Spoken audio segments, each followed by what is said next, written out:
ଏବେ ପ୍ରାୟ ସମସ୍ତେ ହେଲ୍ଦି ଫୁଡ୍ ପସନ୍ଦ କରୁଛନ୍ତି। ତେଣୁ ଏଥର ରଜରେ ବନେଇବା ଆଇରନ୍ ଓ କାଲସିୟମରେ ଭରପୁର ହେଲ୍ଦି ମାଣ୍ଡିଆ ପୋଡ଼ପିଠା ବା ରାଗି କେକ୍, ଯାହା ଖାଇବାକୁ ବହୁତ ଟେଷ୍ଟି ଆଉ ବନେଇବା ଖୁବ୍ ଇଜି। ହ୍ୟାଲୋ ଫ୍ରେଣ୍ଡସ୍, ଜୟ ଜଗନ୍ନାଥ। ତ ଚାଲନ୍ତୁ ଆପଣ ଆଉ ମୁଁ ମିଶିକି ବନେଇବା ଏ ମଜାଦାର ରେସିପି, ଯାହା ଖୁବ୍ କମ୍ ସମୟରେ ତିଆରି ହୋଇପାରିବ। ମାଣ୍ଡିଆ ପୋଡ଼ପିଠା କରିବା ପାଇଁ ଏଠି ମୁଁ ନେଇଛି 1 କପ୍ ମାଣ୍ଡିଆର ଅଟା ବା ରାଗି ଫ୍ଲୋର୍, 2 ଚାମଚ ସୁଜି, ନର୍ମାଲ ସୁଜି, ଯେଉଁ ସୁଜିରେ ଆମେ ଉପମା ବା ସୁଜି ତିଆରି କରୁ ସେଇ ସୁଜି, ଆଉ ଅଧା କପ୍ ନେଇଛି ଛୋଟ ଛୋଟ କରି କାଟିକି ନଡ଼ିଆ। ଏଠି ମୁଁ ଶୁଖା ନଡ଼ିଆ ନେଇଛି, ଆପଣ ତାଜା ନଡ଼ିଆ ମଧ୍ୟ ନେଇପାରିବେ, ତାକୁ ଛୋଟ ଛୋଟ କରି କାଟିକି ନେବା। 1 କପ୍ ଗୁଡ଼, ମାନେ 1 କପ୍ ମାଣ୍ଡିଆ ଅଟା ପାଇଁ 1 କପ୍ ଗୁଡ଼ ନେଇଛି। ଯଦି ଆପଣ ଟିକେ ମିଠା ଭଲ ପାଆନ୍ତି ଆଉ ଟିକେ ବଢ଼େଇ ପାରିବେ। ଗୋଟେ ମସଲା ତିଆରି କରିବା, ପିଠା ମାନେ ନିଶ୍ଚୟ ଟିକେ ମସଲା ବନିବ ପଡ଼ିବ ସେଥିପାଇଁ ନେଇବା 10-15ଟା ଗୋଲମରିଚ ବା 8-10ଟା ଗୋଲମରିଚ, 4ଟା ଗୁଜୁରାତି, ଖଣ୍ଡେ ଛୋଟ ଡାଲଚିନି ଆଉ 2ଟା ତେଜପତ୍ର। ତାକୁ ଟିକେ ଭାଜିଦେବା ଯେମିତି ସେଇଟା ମଶ୍ଚର ଲକ୍ ହେଇଯିବ, ଆଉ ତାପରେ ତାକୁ ଗୁଣ୍ଡ କରିଦେବା। କଡ଼େଇରେ ବର୍ତ୍ତମାନ ଦେବା 2 ଚାମଚ ଘିଅ, ଦେଶୀ ଘିଅ ଦେଇକି ସେଥିରେ ଯେଉଁ ସୁଜି ନେଇଥିଲେ ସେ ସୁଜିଟା ପକାଇବା। ତାପରେ ମାଣ୍ଡିଆ ଅଟା ପକାଇକି ତାକୁ ଆମେ ଲୋ ଫ୍ଲେମ୍ରେ 4ରୁ 5 ମିନିଟ୍ ଭାଜିବା। ଏମିତି ପୁରା ଯେମିତିକି ସୁଜିଟା ଟିକେ ଭଲ ଭାବରେ ବାସ୍ନା ଆସିବ, ମାଣ୍ଡିଆ ଅଟାର କଲର୍ଟା ଯେମିତି ଟିକେ ଚେଞ୍ଜ ହେଇଯିବ ସେମିତି ଭାଜିବା ସେଇ ପର୍ଯ୍ୟନ୍ତ। ଖୁବ୍ ଲୋ ଫ୍ଲେମ୍ରେ ଭାଜିବା, ଆଉ ମଝିରେ ମଝିରେ ଚଲେଇକି ଜମା ହାତରୁ ଫ୍ଲେମ୍କୁ ଜମା ଅଧିକ କରିବେନି, ନହେଲେ ପୋଡ଼ିଯିବ। ଏବେ 5 ମିନିଟ୍ ପରେ ଲୋ ଫ୍ଲେମ୍ରେ 5 ମିନିଟ୍ ଭାଜି ସାରିଲା ପରେ ଆଉ ଟିକେ ଘିଅ ଦେବା, ଆଉ ନଡ଼ିଆଟାକୁ ମଧ୍ୟ ମଝିରେ ରଖିକି ଭାଜିଦେବା। ନଡ଼ିଆଟା ଭାଜିଦେଲେ କ'ଣ ହେବ ନା କେକ୍ଟା ବା ପିଠାଟା ଆମର ବହୁତ ଦିନ ପର୍ଯ୍ୟନ୍ତ ଆମେ ରଖିପାରିବା। 4ରୁ 5 ଦିନ କି 7-8 ଦିନ ମଧ୍ୟ ରଖିହେବ, କିଛି ଖରାପ ହେବନି। এই ପ୍ରୋସେସ୍ରେ ଯଦି ଆପଣ ମାଣ୍ଡିଆର ପୋଡ଼ପିଠାଟା ବନେଇବେ ତାହେଲେ ଆପଣ 15 ଦିନ ମଧ୍ୟ ଯଦି ରଖିପାରିବେ ତାହେଲେ କୌଣସି ଖରାପ ହେବନି।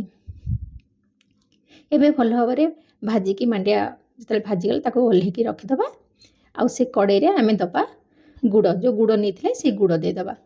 1 କପ୍ ଗୁଡ଼ ଦେବା, ଆଉ ସେଇ କପ୍ରେ ମାପିକି ଆମେ ପାଣି ଦେବା। 1 କପ୍ ଗୁଡ଼, ସେଥିରେ ଦେବା 3 କପ୍ ପାଣି, ପୁରା ଫୁଲ୍ 3 କପ୍ ପାଣି ଦେବା। ଯଦି ଆପଣ ମାଣ୍ଡିଆ ବଦଳରେ ଯେଉଁ ସୁଜି ଅଧା ଆଉ ମାଣ୍ଡିଆ ଅଧା କରିବାକୁ ଚାହୁଁଛନ୍ତି, ବେଶ ସବୁତକ ମାଣ୍ଡିଆ ନ କରିକି, ତାହେଲେ ଆଉ ଅଧା କପ୍ ପାଣି ବଢ଼େଇ ପାରିବେ। ତାହେଲେ 3 କପ୍ ପାଣି ଦେବା ଗୁଡ଼ରେ, ଆଉ ତାକୁ ଫୁଟିବାକୁ ଛାଡ଼ିଦେବା। ଗୁଡ଼ ପୁରା ମେଲ୍ଟ ହେଇଗଲା, ପାଣିରେ ମିଶିଗଲାଣି, ଗୁଡ଼ ପାଣି ଫୁଟିଗଲା। ତାପରେ ଆମେ ଯେଉଁ ମସଲାଟା ଗୁଣ୍ଡ କରିକି ରଖିଥିଲେ ସେଇଟା ଦେଇଦେବା। ଆଉ ସେ ଯେମିତି ମସଲାଟା ଦେଇସାରିଲା ପରେ ଯେଉଁ ମାଣ୍ଡିଆ ଆଉ ସୁଜି ଭାଜିକି ରଖିଥିଲେ ତାକୁ ଆମେ ଦେଇକି ଏକଦମ ଲୋ ଫ୍ଲେମ୍ରେ ଧୀରେ ଧୀରେ ଗୋଳେଇକି ଆମେ ତାକୁ ସିଝେଇବା। କୌଣସି ଚିନ୍ତା କରିବେନି, ଏଥିରେ ଜମା ଗୁଟଲି ପଡ଼ିବନି, କାରଣ ଯଦି ଭଲ ଭାବରେ ଆପଣଙ୍କ ମାଣ୍ଡିଆଟା ଭାଜି ହେଇଥିବ ନା, ତାହେଲେ ଜମା ଗୁଟଲି ପଡ଼ିବନି ବା ମୁଣ୍ଡା ଧରିବନି। ଭଲ ଭାବରେ ଗୋଳେଇବେ, ସିଝିଯିବ।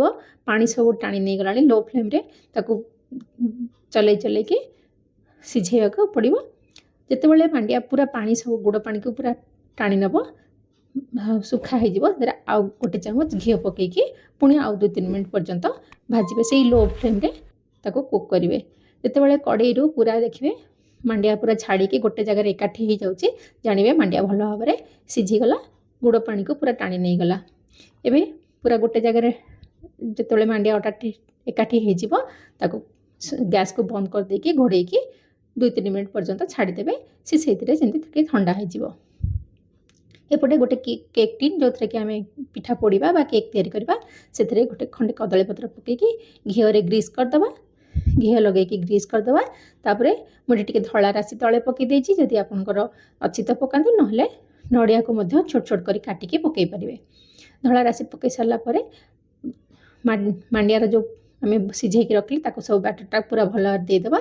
ଦେଇକି ତା ଉପରେ ହାତରେ ଟିକେ ପାଣି ହାତ ହେଇକି ବା ଘିଅ ହାତ ହେଇକି ତାକୁ ଭଲ ଭାବରେ ସେଟ୍ କରିଦେବା, ସଜେଇଦେବା।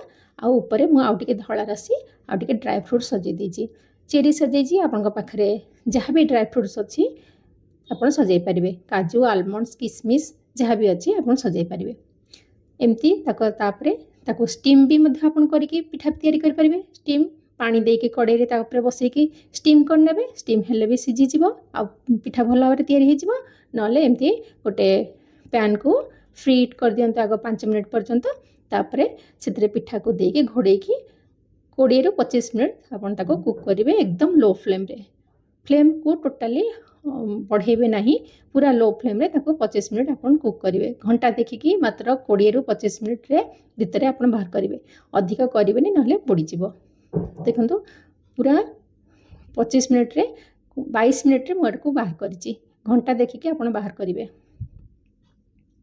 पूरा एकदम सुंदर भाव पड़ी तल भी किसी नष्ट होनी पड़नी केते बढ़िया रे बाहर स्टीम करके भी आपन करें कि स्टीम कले आपन ताको सांगे सांगे गोटे दिन दुई दिन भितर खावा पड़ो जदि आप पोड़ीदेवे ताहले आपन ताको 8-10 दिन पर्यंत रखिपारे एबे मु काटिकी मते देखौछि केते सुंदर आ भितर केते सॉफ्ट मते होईछि ताले निश्चय बनातु जो माने हेल्दी फूड खाया को चाहନ୍ତି ताको ए वीडियो शेयर कर देबे आ जदि वीडियो भल लागला ताले लाइक करिवे शेयर करिवे आ जदि निश्चय किसी गोटे भल कमेंट देवे एमती आ गोटे मजेदार रेसिपी रे आपन संगे देखा हबो फास्ट टाइम जदि देखुचंती चैनल को सब्सक्राइब करनेबे।